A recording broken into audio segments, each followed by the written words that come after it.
C'est le samedi matin, 1er novembre 2025. Voici la lettre des aigles qui se rassemblent du Branham Tabernacle et de frère Joseph Branham. Chère parole manifestée, pensons-y donc. La même colonne de feu qui est descendue sur ces hommes qui ont écrit la Bible, c'est la même colonne de feu que nous entendons chaque jour, en train d'interpréter pour nous tous les mystères de la Bible, la parole de Dieu manifestée.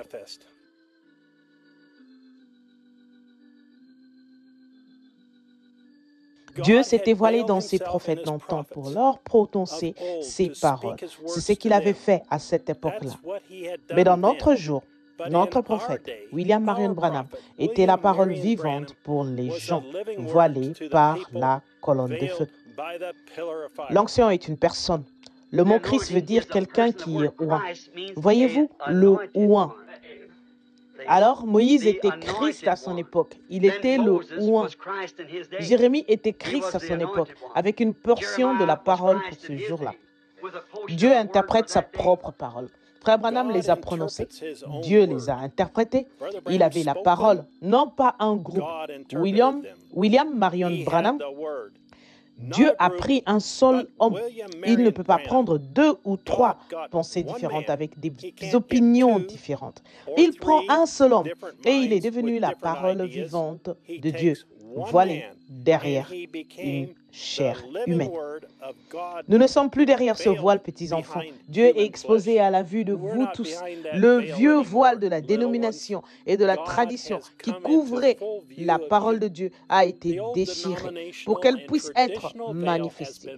En ce dernier jour, ce voile de la tradition a été complètement déchiré. Et ici se tient la colonne de feu.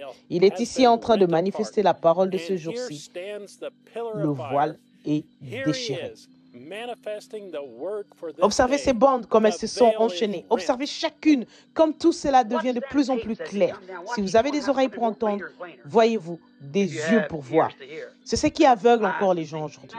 Ils veulent dire qu'ils croient que le prophète de Dieu a apporté la parole, mais que maintenant cette onction est sur d'autres personnes pour nous conduire, non pas sur le prophète. Le prophète nous a dit que Dieu ne peut pas manquer à sa parole. Dans les derniers jours, ce doit être la même chose de nouveau. Dieu ne peut pas changer sa manière de faire ou changer sa parole. Il a dit qu'il ne changeait pas. Il a toujours envoyé ses prophètes, non seulement pour apporter sa parole, mais pour conduire son épouse.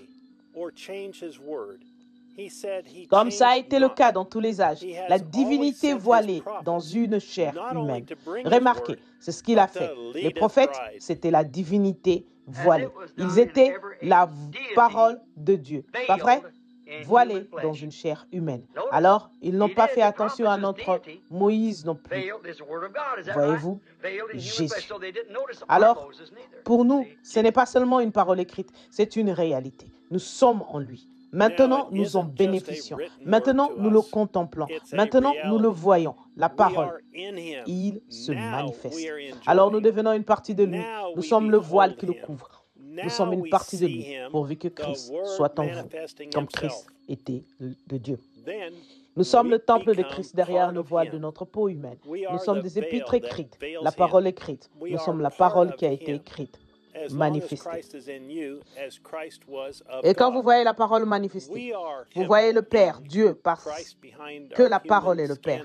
La parole est Dieu. Et la parole manifestée, c'est Dieu lui-même qui prend sa propre parole et qui la manifeste parmi les croyants.